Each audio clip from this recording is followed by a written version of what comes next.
Good news, the folks in Zuffenhausen have indeed been paying attention to our twisted version of The Price is Right. And yes, we have seen some of those changes in the 2022 Macan we drove a couple of weeks ago. Now, I will be the first to admit this certainly is not the most exciting Porsche we've ever driven together.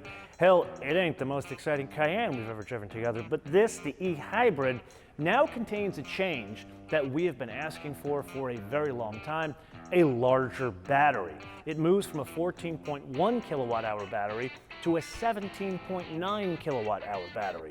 So today, we're gonna do something different, and we're gonna understand what that change means to us, car folks as well as regular civilians that drive these things on a daily driver basis.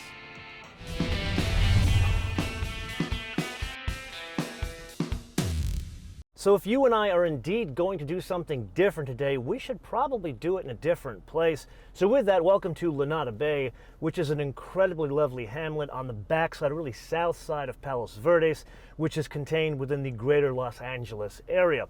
Translated, in-town driving. So with that, let's switch this thing to e-power. And before we do that, 5,126 pounds, or depending on how you express your weights and measures, 2,342 kilograms. That is about 500 pounds more than a Cayenne without the hybrid system. And with that, we're just gonna take it easy today. No crazy driving, no corners, no foot to the floor, because if you remember, when we do that, we lose the whole EV. It goes into the gas motor.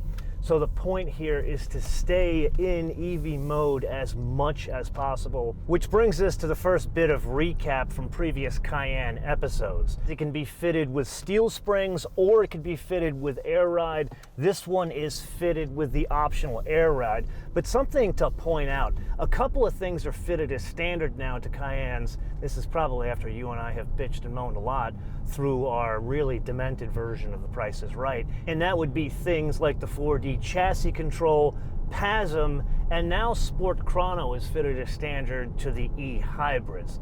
A couple of performance things we got to cover: 0 to 60 in a vehicle that weighs 5,200 pounds, 4.7 seconds, and then VMAX 157 miles an hour. So all very respectable, but really this thing is all about fuel economy. And in that area, it is incredibly respectable. So without the EV system, it's rated at 21 combined. With the EV system, so that's MPGE by the US government, 46 MPGE. Now we started at 26 miles of range, and we really haven't driven that far, but it's still dropped now. I was gonna say 5, but 6 miles of range. Going, I'd say, around the speed limit here. Don't tell the local constable how fast I'm going. But again, we got to keep it into some relative normal use here. And speaking of relative normal use, that means I'm keeping the air conditioning on. I even have the cooled seat on. May I give you a piece of advice? Don't speed in PV, anywhere around PV. The combination of the local constable here as well as LA County Sheriff, it's not a matter of if they would catch you, it's a matter of when they would catch you. As we get further into our drive, let's check in on how we're doing. Currently 17 miles of range left from the 26 that we started. We've gone about 6 real miles, so that's not 100% accurate, but also keep in mind we've been doing this mainly on flat roads.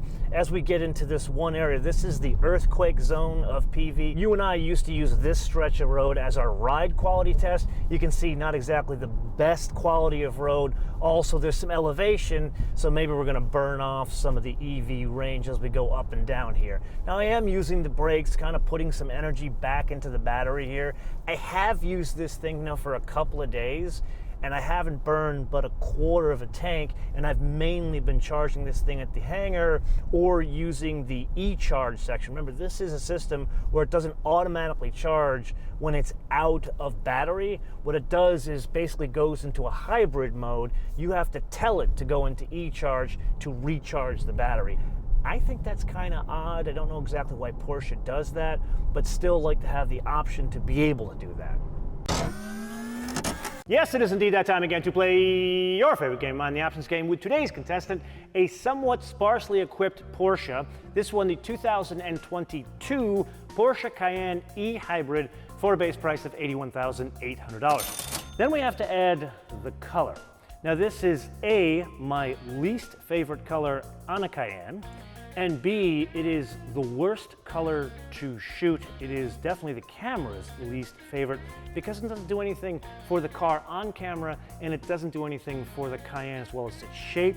Either way, I wouldn't pay $800 for it. But I would pay for the leather interior, which in this case is a two-tone. It's black and Bordeaux red. It really changes the interior. It makes it more opulent and really does add some contrast to even this Carrera white metallic, so I would pay the $4,180 for it. Then rear axle steer, incredibly important for these vehicles, $1,620. Then arguably the most important option on any Cayenne is the adaptive air ride. This, it shouldn't be optional, but they do charge you $2,170 for it. I'd say money well spent. They need 20-inch wheels. They call them the Cayenne design wheels. They look like the standard wheels, so why are we paying extra for it? I would argue these need the larger 21-inch wheels, probably from the turbo, so I wouldn't pay the $1,720 for it. Then the ventilated seats, hugely important in a place like California. We are using them today, $850. Then falling under the heading of why is this optional on an $81,000 vehicle, Qi wireless charger, $690. Then we press on to the only other factory fitted option, and that would be the premium package. Again, hugely important in Cayennes because it adds a lot of things that are rather important to these vehicles. Things like the Bose stereo system, the 14-way seats, the panoramic sunroof, as well as the heated seats, $6,470. Then the only other thing we have to add is the destination handling from not Zuffenhausen, rather Bratislava. And just kind of for the avoidance of doubt, all of these vehicles, including their corporate cousins, are made in that same factory, $1,350, which brings us to the total retail price of $101,650. So now you and I are coming upon a choice. We can continue on the flat surface streets going to San Pedro, or we could really challenge this thing and hit some hills. Why don't we hit some hills here? You and I have used this road in the past with more sporting cars, but again, not going to put our foot completely to the floor because I want to keep this 100% in EV mode. And for the avoidance of doubt, I don't feel like it's slow when you're an EV. Like, there's a certain amount of sharpness to this EV system, but it's not a Porsche in this EV system. For it to feel like a Porsche, you do need to engage that 3-liter single turbocharged V6. And with that, we have indeed made it to the top of this hill, yet there is no more range. It is still in EV, it's driving as electric, but this system is telling us we have no more range. So at any point, it's going to switch over to the gas engine, which means we should recap in the hangar. Okay, so how'd we do?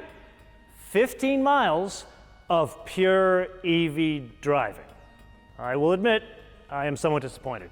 I was looking for more like 30 miles of pure EV driving. Now yes, we had two things working against us. This is still a 5,200-pound vehicle, and number two, we did hit a lot of hills.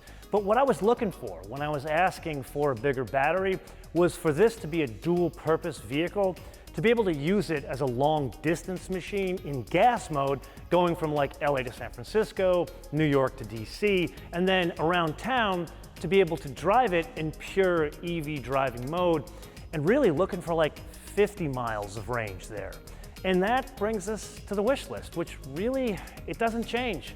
I still want a bigger battery, and yeah, probably 50 or more miles of range, because that's really what most people are going to use on a daily basis, even if they think they need 300 or more miles of range. And this is the point of the episode where I turn this around to you guys to opine in the comments below, or via our social media, MotoManTV all one word, MotoManTV all one word, Facebook, Twitter, and Instagram.